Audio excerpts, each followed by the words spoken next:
You're listening to In Clear Focus, fresh perspectives on the business of advertising, produced weekly by Big Eye.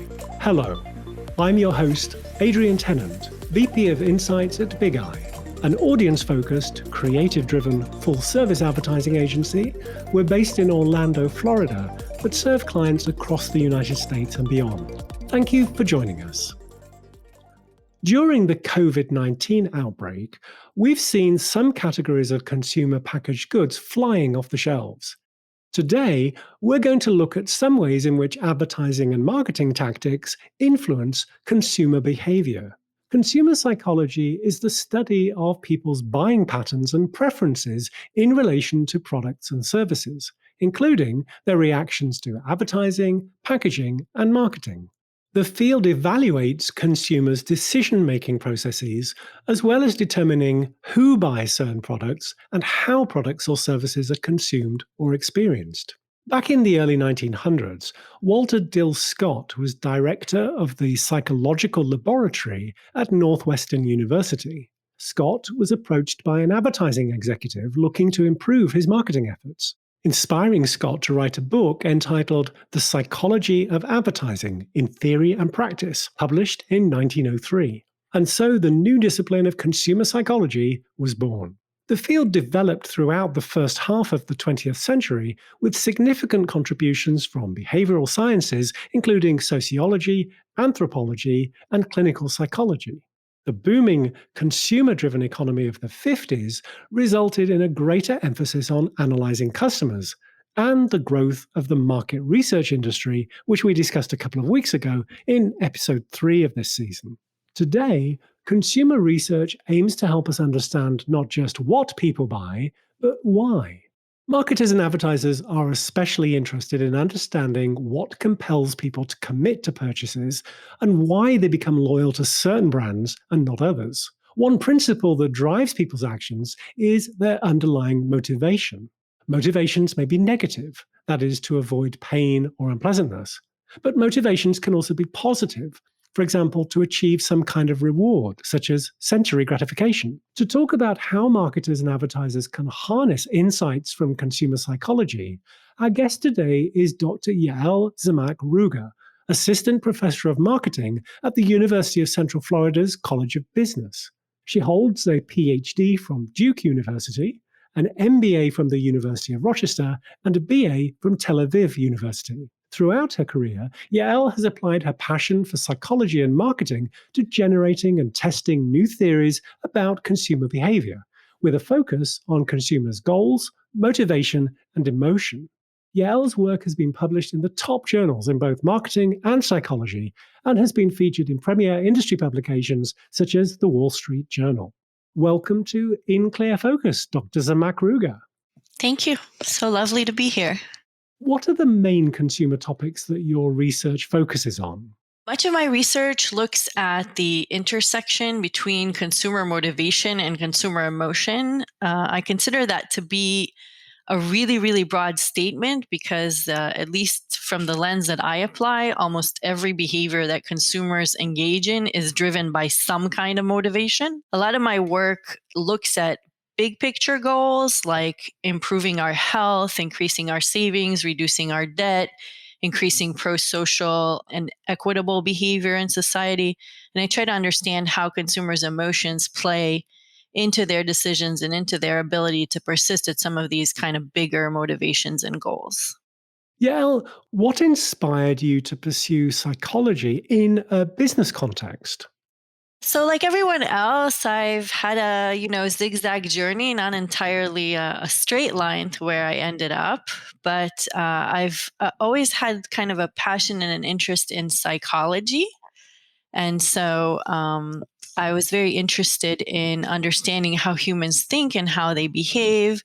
I discovered pretty early on that clinical psychology was maybe more than I could personally handle. And I encountered cognitive and social psychology on the way. So I decided that maybe understanding the decision-making of people who are otherwise generally healthy, as unreasonable as they may seem at times, would be a good path for me. You've published several studies which have been widely cited. Let's talk about one of these entitled, If at First You Do Succeed, Do You Try Again? What was the research question the study sought to answer? It basically looks at these big goals that I was just talking about, such as saving or reducing debt or even succeeding academically or professionally. These are all goals that require what we refer to as sequences of behaviors. So, for example, to lose weight, you can't just avoid cake one time or go to the gym one time. You have to repeatedly engage in these goal directed behaviors. And what we know is that if you engage in one goal directed behavior, that is likely to affect how you behave on the next behavior. So, for example, some people, when they say wake up in the morning and exercise, so they've worked towards their weight loss goal, they now license themselves to have some cake in the evening. So they kind of behave inconsistent with their goal because they previously already pursued it, and that licensed them to sort of misbehave in a way.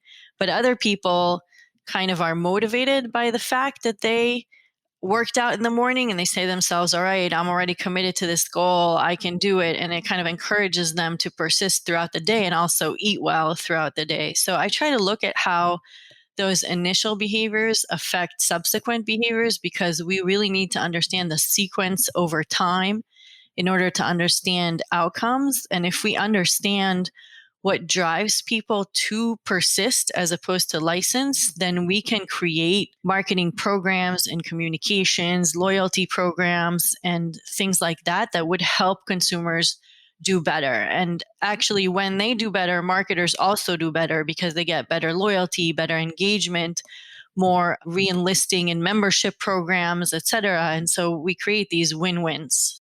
What were some of the main takeaways for marketing and advertising practitioners? So there's a few different things that we can take away from the work. The first is to just understand that consumers don't respond to success in the same way. So if you have, for example, some customers who are motivated by success, you should communicate their successes with them very frequently. But if you have some customers who are not motivated by success, then you should communicate their successes to them much less frequency. So, for example, if you're a bank and you have customers in a savings program and they're doing well, you want to let your customers who are motivated by success receive frequent statements about how well they're doing, but the customers who are demotivated by success should receive less frequent statements. And one of the things that's interesting about our research is that it shows that you can identify these people by how they're performing overall. So, for example, those who tend to be demotivated by success tend to perform less well. For example, they have lower GPAs, they have higher debt levels. So, a bank can easily identify which tend to be its less successful customers and then change its communication pattern with those customers. In addition, of course, we offer the scale itself as something that a bank, for example, which has an intimate relationship with a customer, can administer. So it can actually directly collect this information and then use it to segment its customers, again, for purposes of communication, the kinds of programs it offers, and also the kinds of rewards. So this is a third thing, is that these kinds of places where we pursue these goals, it's banks, it's gyms, it's universities, it's credit card companies, they can create reward systems to encourage the kinds of behaviors that we want to see from consumers. Let's talk about another of your studies. Just Do It. Why committed consumers react negatively to assertive ads. Could you talk a little about this one and what the learnings were? Yes, this is one I connect to personally because it talks about this phenomenon called reactance. Reactance is the foundational motivation in human behavior. It's kind of an automatic and almost non-conscious motivation. It's basically founded on the idea that we want to feel in control. right? Every one of us wants to feel like we are responsible for our own choices, like we make our own decisions, and people can't tell us what to do. Well, marketers have this interesting inclination to tell consumers what to do all the time, right? We tell them to buy products from us. We tell them to like us on Facebook, follow us on Twitter. These are all imperatives. These are all just do it kinds of commands. And consumers respond very poorly to that kind of language, generally speaking. So this particular paper tries to look further into when and why those negative reactions to these kinds of imperative commanding language occur. What are the main takeaways you feel marketing and advertising professionals should put into practice? They should stop using imperative language for starters. But this actually has sort of been recommended by a field for a while now. What's really interesting about this paper is that it found that imperative language was most damaging with your most loyal customers. So it actually turns out that your uncommitted customers don't care that much, because when you tell them what to do, they don't feel very pressured to do it. Think about an analogy to a human relationship. If you have some acquaintance or some sort of not close friend who says to you, "Hey, come with me to this party tonight," right? You don't feel super obligated or pressured to go. If you don't go, you don't feel very guilty. And so there's not a lot of pressure on you to comply. But when a really close friend or your mate or your partner asks you to join them and say, "Hey, come with me to this party tonight," you think, "Oh my God, if I don't go, I'm going to feel really guilty." And so this creates pressure for you to comply. Now, what's interesting is in human relationships, that pressure increases the likelihood that you will comply, because you're going to do that to preserve the relationship. But in brand relationships, that backfires, because once the brand activates that guilt, consumers say, "Wait a second, you're trying to manipulate me." And that kind of activates what we call their persuasion knowledge, their awareness that the brand has an interest different than theirs. And then that backfires. So ironically, it's the most loyal customers that respond the worst to this kind of language. And I think it's really important for marketers who manage these close long-term relationships with customers to be aware of how detrimental that language is. And in our work, we offer some alternatives and we show some ways to work around that as well. From your initial idea for research to the submission of a paper for peer review prior to publication, how long does a paper typically take to get published? Longer than anyone would ever desire. Academe is a labor of love and dedication. There's a good reason why I study persistence. I would say that, for the top tier journal publications that I've had, the shortest is maybe 5 years, and it's probably closer to 10 years for those kinds of papers. They're pretty extensive. Let's take a short break. We'll be right back after this message. I'm Eric McGrew, designer at Big Eye. Every week, In Clear Focus addresses topics that impact our work as advertising and design professionals. At Big Eye, we put audiences first. For every engagement, we develop a deep understanding of our clients' prospects and customers. By conducting our own research, we're able to capture customers' attitudes, behaviors, and motivations. This data is distilled into actionable insights that inspire creative brand building and persuasive activation campaigns, and guide strategic, cost-effective media placements that really connect. If you'd like to know more about how to put Big Eye's audience-focused, creative-driven insights to work for your brand, please contact us. Email info@bigeyeagency.com. Big Eye, reaching the right people in the right place at the right time. Welcome back. We're talking to Dr. Yael Zemack-Rugar about consumer psychology. Let's switch gears a little and talk about COVID-19. Recent research from Kantar conducted in Canada examined consumers' reactions to finding many major CPG products being out of stock at the supermarket. In the study, over a third of shoppers reported being forced to try a different brand of toilet paper than usual, and over half said they'll consider purchasing the new one even when the pandemic is over. Diapers are often considered to be a fiercely loyal category, but almost 4 in 10 shoppers had to try another brand, and over half claimed they'll consider switching permanently to the new brand. Pasta saw a similar percentage of forced trialists, but three-quarters said they may consider the new brand they bought. So, for brand marketers, this situation represents either an opportunity to reinforce positive behaviors or disrupt unfavorable ones. What are some of the psychological principles that we should be considering in the upcoming months? This is a really interesting phenomenon in terms of asking ourselves what's going to stick and what's not going to stick. So we have to look at the underlying motivation. And let's take a step back. A lot of this switching is happening due to market unavailability.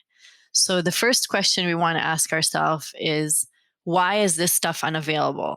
And it turns out, and I'm sure you've read as well, there's not actually a shortage. So there's enough eggs for everyone, there's enough meat for everyone, and there's enough pasta for everyone.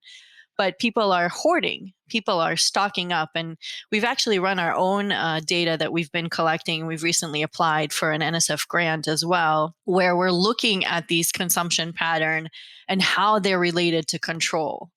And what we're seeing is that people are hoarding as part of the way to exert control. So when you have this uncertain situation, if you feel psychologically uncertain and you don't feel like the actual health actions are satisfying your needs to feel in control, then you engage in these consumption actions, which further make you feel certainty. Right? So if I have a lot of toilet paper, I feel in some kind of way protected. I feel like I've done something. I feel like I've taken control of the situation. So it's control that gets us to this place where we're all switching brands and buying whatever we can find because there's these fake shortages because of the hoarding.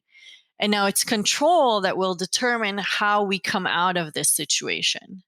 Because if I switched only because I had to, right, the first thing I'm going to do is switch back the moment that I can, because that will be me asserting my freedom of choice. Now, if I switched because I had to, and I suddenly discover this is much better than what I had before, then there might be some factors that I can compromise on and that will override my need for control. So I will somehow psychologically rationalize that now this is my new choice. But it has to feel like a choice and it has to be a choice. For as long as we're choosing these brands because we have no other options, then marketers should be careful before they celebrate their rise in market share. At the time of this recording, we don't have a firm timetable for returning to normal. But when we get the all clear and theme parks and hotels can welcome guests back, it seems likely that some social distancing measures will remain, at least for a while. Our guest on last week's episode thought it likely that restaurant staff will have to take customers' temperatures at the door, wait on tables in masks and gloves, and use disposable menus. Do you think customers will want to come back under those circumstances? So I think this is really interesting. I was reading the other day that JetBlue is the first airline to require passengers to wear masks. And this after reading some article about a flight to New York where a woman was recounting how 60 to 70% of the passengers did not wear masks and how she was basically terrified. And I thought to myself, some people might think that JetBlue is creating some kind of disadvantage for itself because other airlines don't require masks and they do require masks and they're creating some kind of hurdle for consumption.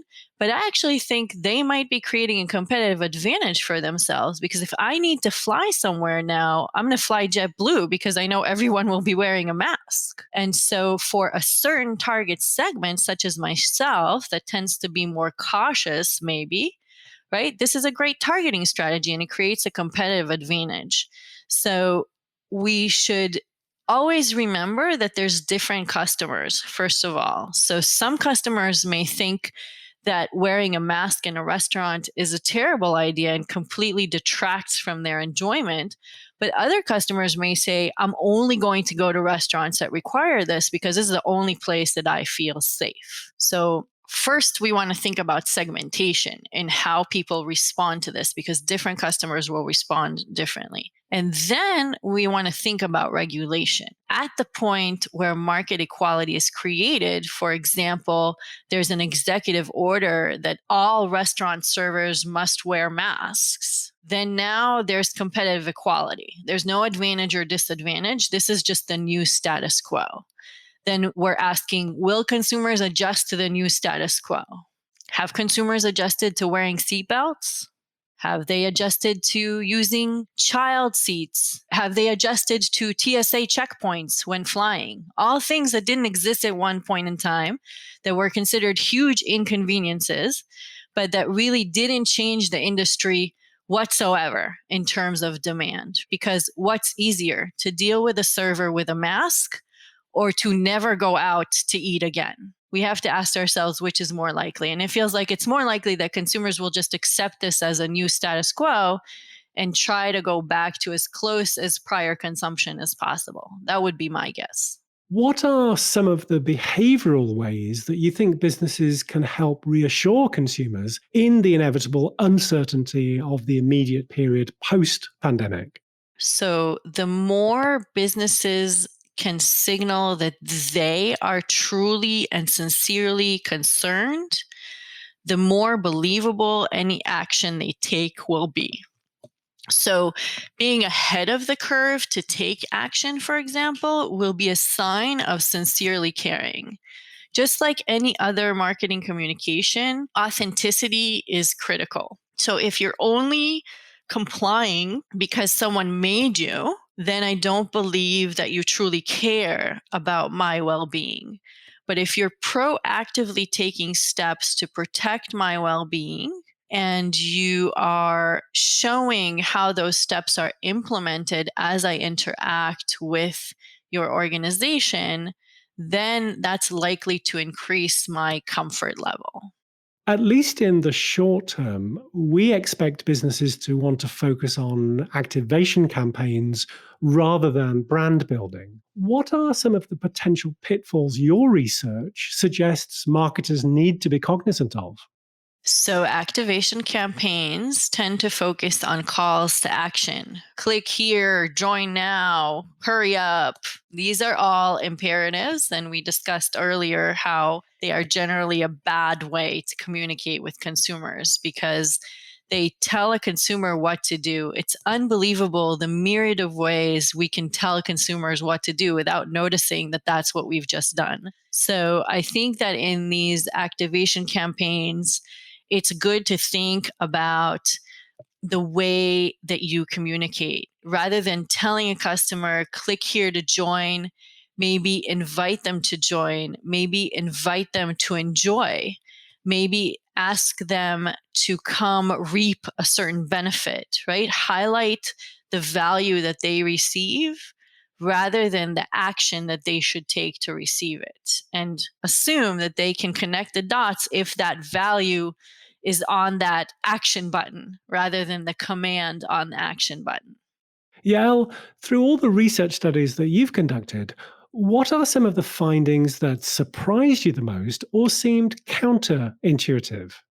I think actually that the Just Do It paper is one of the most interesting ones to me, because while I had this intuition, and the field actually had this intuition that this kind of commanding imperative language is a bad idea, finding that it's the worst idea with your most loyal customers was kind of a slap in the face. So, and a big wake-up call, I think. So to me, that was one of the most counterintuitive findings. A lot of my work looks at pro-social behavior and donation behavior, because I think that's a motivation that's really important in consumer behavior. And so I have work that looks at how we can increase pro-social behavior and what are the circumstances in which, for example, corporate social responsibility efforts work for marketers. And there's some surprising findings there as well.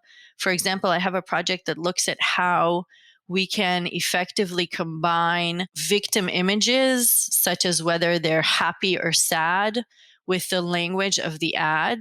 And a lot of people believe that it's sad victim images that generate the most reaction because they generate a lot of sympathy, right? The ASPCA Sarah McLachlan campaign comes to mind, where you cry every time you watch it and supposedly you donate to help all the poor puppies. But it turns out that actually a combination of a happy victim with a positive message is the one that increases donations the most. So I thought that was quite surprising when we kept seeing that pattern. I thought it was really interesting that how images combine with language to increase donations is perhaps less intuitive than expected. How do you think we can better bridge the gap between academic research into consumer psychology and the practical application of the findings by industry, whether that's in terms of product and service design, marketing, or advertising? So I think as academics, we need to communicate more with practitioners. So I'm really glad, Adrian, you and I are having this conversation. So I think this is one fantastic way to improve the communication and help industry understand what it is that we do, what it is that we understand. I've done this in this context. I've done it in popular press. I've done it in presentations to the business community and in working with other marketing and research organizations. But I think also, as much as academics should be open to those business interactions, businesses also need to be open to interact with academia and understand that, especially in an applied field like business, we're not sitting in some ivory tower. We're trying to deeply understand problems at a macro level, which then applies to a variety of situations, right? Like I can take my work about psychological control, which has nothing to do with COVID-19, but I can use it to understand how consumers are behaving now. I can use it to understand how we might communicate the restrictions we want to place on the population to protect their health. I can use it to understand how we might communicate to consumers how they should approach consumption in the marketplace, how they should treat new restrictions with their interactions with different marketers. So to understand that I, as an academic, can bring that value to the table, it's not always entirely clear to the other side either. So I think we just need to improve our communication and talk more. It's simple. Yael, thank you very much indeed for joining us on In Clear Focus this week. If listeners want to learn more about your research, where can they find resources?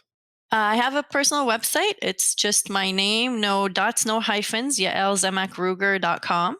And it's all on there. There's even like a short 2-minute video if you don't want to invest too much effort. Fascinating conversation, Yael. Thank you very much for joining us on In Clear Focus this week. Thank you. It was awesome. Thanks.